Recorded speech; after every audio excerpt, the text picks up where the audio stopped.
SpaceX's giant Starship rocket has successfully launched and for the first time ever returned from space. And the test marks a major milestone for Elon Musk and his company. Starship reached space and then survived the heat of re-entry before landing in the Indian Ocean as planned. It's the largest and most powerful rocket system ever built. NASA hopes it will be a reusable vehicle for sending astronauts back to the moon. All right, let's bring in Scott Walter, an aerospace engineer who is at the Starbase launch site in Texas, and he joins us from there. Good day, sir. I understand you're going to show us around. Yes, I am. And I'd like to say welcome to Starbase. I'm actually standing between the last two letters, the letter S and E, that form the iconic title that announces your arrival to the Starbase. And unfortunately, I'm standing in the shade right now underneath the solar panels that are used to help power Starbase. And as you may have noticed, right behind me over here, there is a blue Tesla with a Starlink antenna on it, and behind it you will see the orbital launch mount right there, which at 7:50 a.m. this morning was still occupied, but right now is empty, making way for IFT-5, which will be the next attempt. The reason we were able to see those beautiful images coming live from space was because of the same technology that is bringing you this signal right now. That's the Starlink antenna system there, and the Starlink satellites that are up there that allowed that to happen.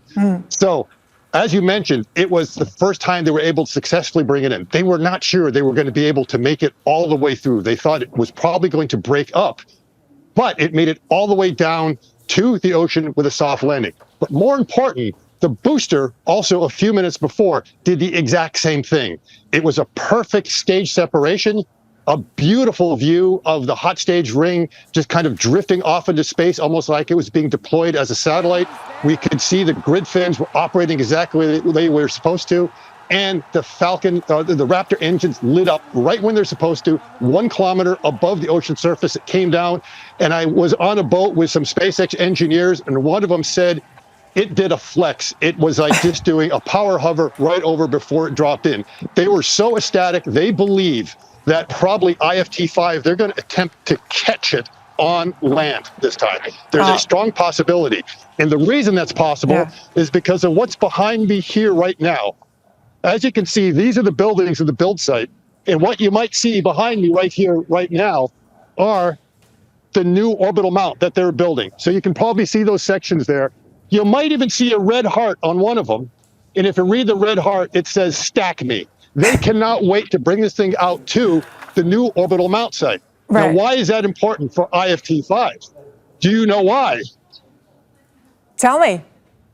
They want not just redundancy, but what they would like to do is they are probably going to launch from orbital mount 1, because all the critical infrastructure is there. The tank farm and everything is there. And if things go wrong, you could have a big mess to clean up. So they're going to build a second mount further away that's just there to catch the booster or when it comes back. And so if something goes wrong, it's not going to be disastrous to the program. So right here, this is what's going to limit when that's going to happen. Is it going to be in 2 months? Is it going to be in 3 months? We don't know, but that is possible. That is possible. A whole bunch of major milestones that have been achieved. And it's been a very busy week for launches. I mean, meanwhile, Boeing Starliner has also, we understand, docked with the space station. And I mean, it took three ties, but yeah, exactly. A big thumbs up. In terms of goals, how encouraging are these developments, not just for SpaceX and Boeing, but for NASA?